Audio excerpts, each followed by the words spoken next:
Brigada Balita Nationwide. Ang Administrasyong Duterte nagpamana umano ng mahigit sa 12 trilyong pisong utang sa Marcos government. Pinaigting na debt management tiniyak.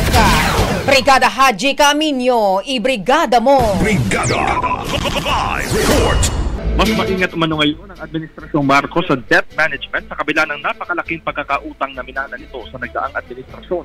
Sa pagsalang ng Department of Finance sa budget briefings ng House Committee on Appropriations, sinabi ni Secretary Ralph Recto na sa pagtama ng COVID-19 pandemic na pumasok ang Marcos government ay bumagsak ang ekonomiya ng Pilipinas ng 9.5%. Nag-iwan niya ang Administrasyong Duterte ng 12.8 trillion pesos na may interest pa na mahigit kumulang sa 650 billion pesos na pagkakautang.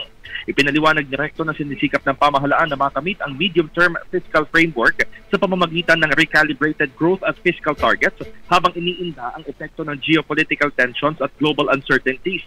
Bilang kalihim, siniguro umano niyang makakamit, realistic, sumusuporta sa sustainable growth at adaptive sa external challenges ang fiscal target.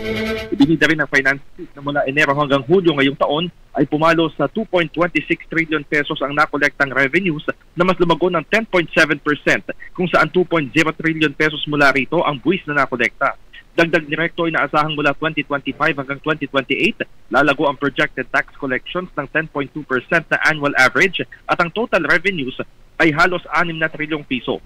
Kaya naman ang hamon anya sa Bureau of Internal Revenue at sa Bureau of Customs, palakasin at pabilisin pa ang collection efficiency.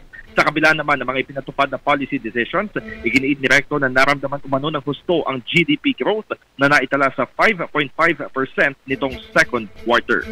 In the heart of changing life, ako si Brigada Haji Camino ng 105.1 Brigada News at Manila, the Music and News Authority. Brigada Balita Nationwide. Ang bahaging ito ay hatid sa atin ng Power Cell Salabat, ginhawa ng bawat nangangarap.